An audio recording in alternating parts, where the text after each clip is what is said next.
So, Goldango. Yeah.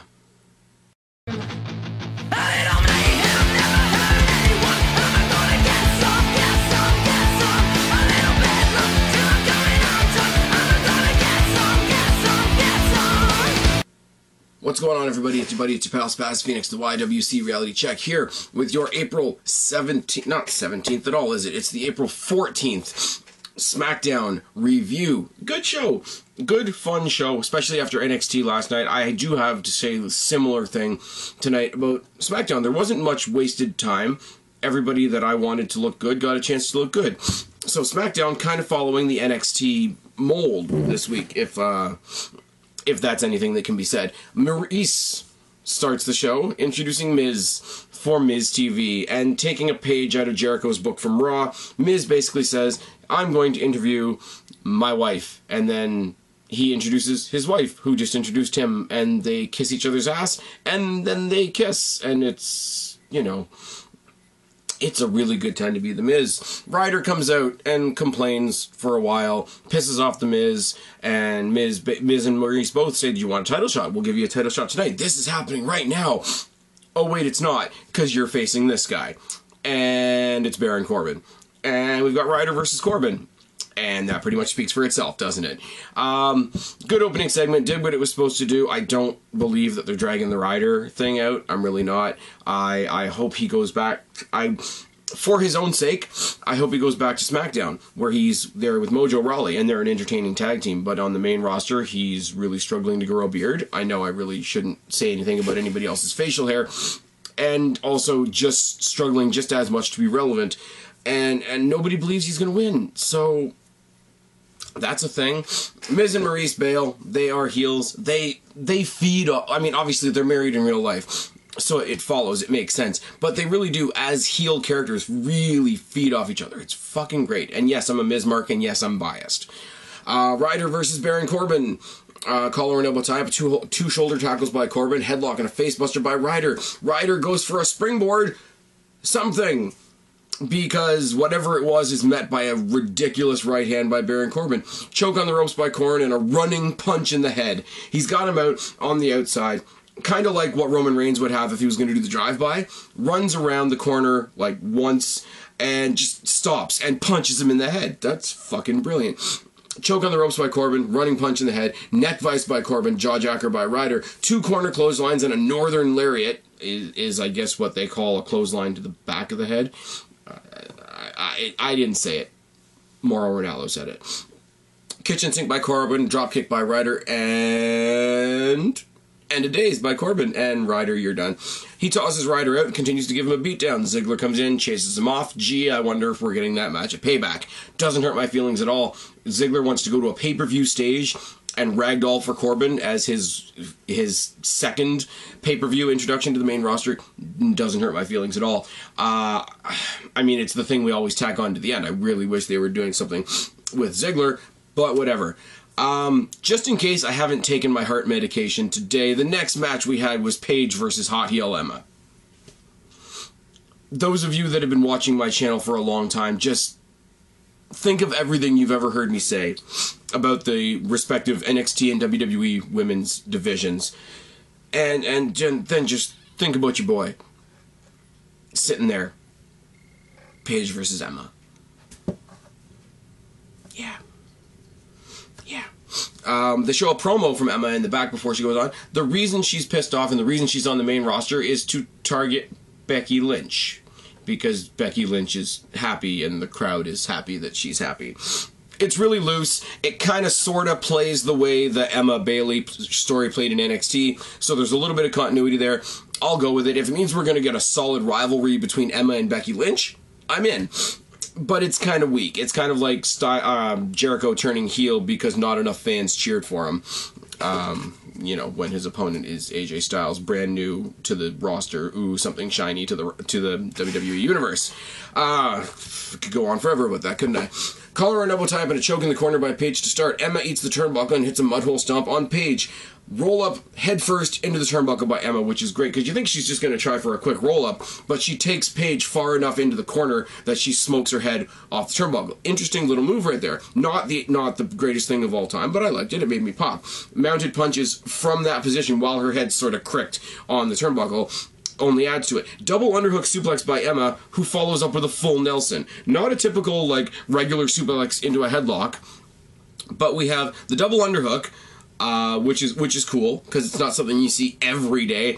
And the double underhook, you've already got the person's arms behind this way. So what makes more sense? Switch from working to the arms to working the neck, or stay on the arms with something like the full Nelson and eventually work on the neck as well.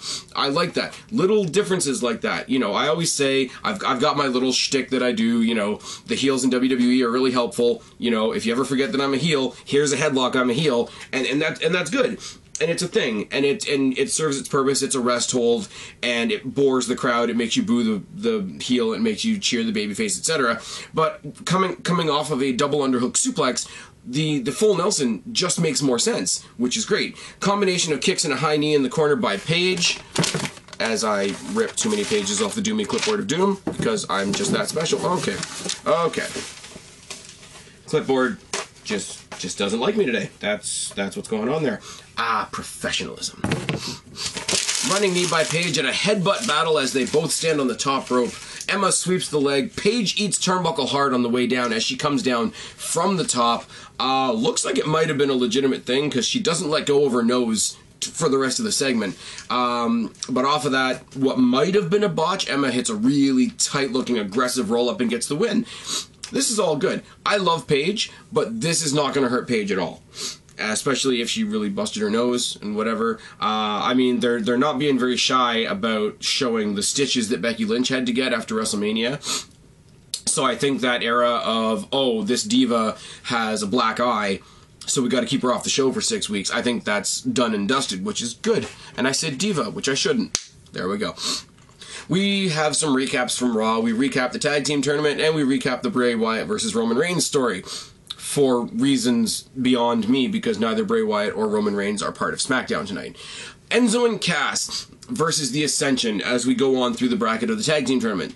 The recap of the tag team tournament made sense because this is the match we're getting next. Bray Wyatt versus Roman for reasons. That's all I can say. Enzo and Cass do their shtick. They do a big promo at the beginning. The funniest thing is when Enzo gets all serious and he's like, there's a million things I could say about our opponents tonight, but the most devastating thing I can say about them is they're The Ascension. How you doing? It's fucking good. Enzo and Connor start the match, which is just little guy, big guy. It's you know, I hate these expressions, but it's Wrestling 101. Little baby face, big heel, you got a good story. Chops in the corner by Victor, head scissor by Enzo. Cass slams Enzo onto Victor and slams him into Victor again in the corner as I stumble over my own writing because it's horrible, as you guys all know. Victor slams Enzo off the apron, double team on the outside by The Ascension, and a double boot to the gut. Victor rides a headlock jawjacker by Enzo. Okay, I will say WWE has to come up with a better sequence than, okay, you're in a headlock or a nerve hold or an over-under or some sort of rest hold. There has to be more than one way to get out of it. The jawjacker is getting old, but it is what it is. Boot by Enzo to Connor, tosses Victor. Sorry, boot by Enzo to Connor. Enzo tosses Victor out of the ring. Connor eats post shoulder first. Cass with clotheslines for both and a slam and an elbow drop on Victor. Corner splash and a boot by Cass to Victor. Boot to Connor. Sidewalk slam by Victor. The rocket launcher, which I really wish they were still calling Air Enzo just because it's more fun, gets the win and the obvious progression for Enzo and Cass in the tag team tournament. They're going to move on. Who the hell are the Dudleys facing in the next bracket? I don't know, but it's going to be Enzo and Cass. That's just a thing. AJ Styles versus Alberto Del Rio, because sometimes the WWE really does love me. This was really cool. This was really cool. Roman Reigns wasn't there tonight to interfere with AJ's match. The rest of the League of Nations are off on a European tour, so this was just a one-on-one match. And it was fucking great. Collar and elbow tie-up and a side headlock and a shoulder tackle by Alberto Del Rio to start the match. Boot and a corner and boot and a beat down in the corner by Alberto Del Rio, side headlock by Styles, and a dropkick. Running knee off the apron by Styles, and lots of chops. Super kick to the gut by Alberto Del Rio, and a dropkick to the back. Again, these are things we see all the time, but not necessarily in this sort of succession. You get a super kick. Everybody does a super kick, but who does a super kick to the gut? We got a drop kick. Cool. A lot of people do drop kicks. How many people do a drop kick to the back? How many people do a super kick to the gut and then a drop kick to the back? It's working the torso instead of the head, which is a little bit of a different storytelling than most people tell. It's all good. Styles eats the guardrail on the outside. Top rope double axe handle by Alberto Del Rio, and then he eats post for his troubles. Snap vertical suplex by Styles and some corner chops. Step up enziguri to Styles. Sorry. Step up enziguri to Styles by Alberto Del Rio, knocks Styles off the apron. There we go. As we go to commercial break. Come back, Alberto Del Rio, the helpful heel that he is riding a headlock, and he lets him go from the headlock in time to get a kitchen sink. Crazy strikes by Styles and a corner splash. Death Valley driver across the knee by Styles. Backstabber by Alberto Del Rio. Pele by Styles. Alberto Del Rio crotches Styles, locks him in the Tree of Woe. Inverted top rope superplex by Alberto Del Rio. Looks like he broke AJ Styles' face. So AJ Styles and Paige, side by side, adjoining beds in the cosmetic surgery wing after tonight's SmackDown. That's a thing.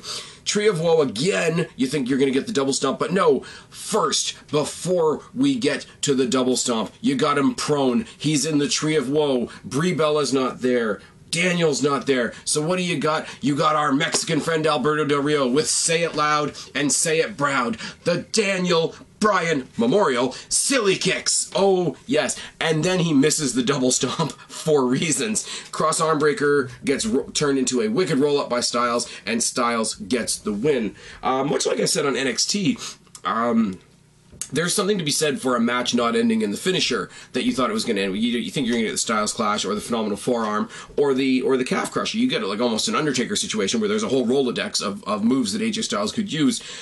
Countering a submission into a quick roll-up isn't typically one that I would want to see. But in this case, he's been worked on a lot. His arm's been worked on a lot. His midsection's been worked on a lot. The idea that he didn't have the strength to lock in a calf crusher, or he didn't have the core strength to springboard again for the forearm, or to lock somebody up in a lifting maneuver like the Styles Clash, worked in this case. So it's one of those, I'm injured, this guy's really worked on me, what's the easiest way for me to get out of here with my win? Quick roll up out of the cross arm breaker. It works in this scenario. Vaudevillains versus Goldango. Now, there's a segment in the back where Goldust tells R-Truth that they are not going to participate in the Tag Team Championship #1 contendership tournament deal there.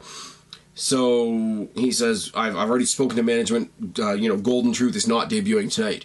Fandango bursts in, he's the partner, they start dancing really awkwardly, they creep R-Truth out and he fucks off. What makes it really funny for me is Goldust's two potential partners here are Fandango and R-Truth. And if you guys know me and you've heard me talk about the way I do video gaming and whatnot, I make the most random ass tag teams ever. Right now, the tag team champions on my game are Heath Slater and Baron Corbin. I do have a tag team on my version of WWE 2K16 called the Dancing Fools, which is R-Truth and Fandango. So the fact that R-Truth was replaced by Fandango popped me, and I'm sure nobody else. I don't even, it's not really worth talking about. It's a squash for the Vaudevillains. Vaudevillains advance. We go on from there. Jericho, backstage, talks shit about Ambrose, talks shit about what happened on Monday before his match with Sami fucking Zayn. Oh, yes. We've got Jericho versus Zayn as our main event, and the collective pulse of the internet turns up about 5 beats. Collar and elbow tie up to start, and Zayn is tossed in the corner. Collar and elbow tie up again, chops in the corner by Zayn, pretty much telling that anything you can do, I can do better story that you guys know I love. Rolling arm drags by Zayn, and Owens' music plays. He comes down to ringside, but quickly he's followed by Ambrose. His music plays, he's handing out advertisements for the Ambrose Asylum show, and he hops on commentary, which is great. Zayn and Jericho in the ring. They trade some punches. Jericho gets tossed out. Jericho and Ambrose argue on the outside as we go to commercial break. When we come back from commercial break, not only are we getting some stiff chops by Jericho, but Owens has joined the commentator team as well. So there's 5 guys on commentary, so the 3 commentators in the middle should just shut up. Ambrose and Owens actually bickering back and forth on commentary was genuinely funny. It wasn't as overbearing as a lot of people being on commentary, and I didn't mind it at all. Baseball slide dropkick in the ring by Jericho. Outside in vertical suplex by Jericho, suplexing Zayn in from the apron to the ring, and then follows that up with a corner choke. Corner clothesline by Jericho, top rope elbow. Jericho rides a headlock, and he hits a dropkick. 3 clotheslines by Zayn in succession and a top rope crossbody. Double underhook backbreaker by Jericho, followed up by some more chops. Top rope tornado DDT by Zayn. Boot by Jericho and a bulldog. Zayn blocks the lion salt. Walls of Jericho fails. Drop kicks Zayn out of the ring. Jericho attacks Ambrose. For reasons. Zayn tosses Jericho into Owens. For reasons. Back in the ring, Zayn manages to hit an exploder suplex on Jericho before Owens jumps in the ring, attacks Zayn, and causes the disqualification. Owens, Ambrose, Jericho, Zayn, all brawl to end the show. Obviously, the babyfaces stand tall. 2 things very, very obvious out of this segment. 2 things are also very, very awesome. 1, we're going to get this as a tag match on Raw next week. It's going to be Zayn and Ambrose versus Owens and Jericho. And I'm 100% okay with that, because that's like 75% Canadian content, which is fine.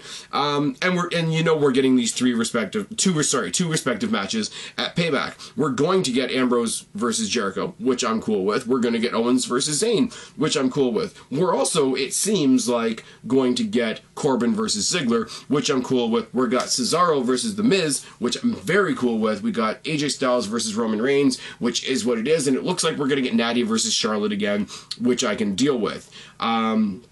We're either going to get the finals of this tag team tournament, which is going to be Enzo and Cass versus the Dudleys, let's be real, or we're going to get the winner of that match versus the New Day. Either one suits me down to the ground. What are they doing with the US title? I have no friggin' idea, but Payback is already looking good, and I hate to tell you guys, the naysayers out there, the guys that are in denial, a lot of the build for this show is going on SmackDown. Just putting that one out there. Listen to your boy. Sometimes there is the odd occasion where your buddy, your pal, Spaz Phoenix, the YWC Reality Check, knows what he's talking about. Subscribe up there, talk down there, start a conversation, keep all these conversations going. Don't be a stranger. I will talk to each and every last one of you later, but for right now, I'm tagging out. Bye, guys.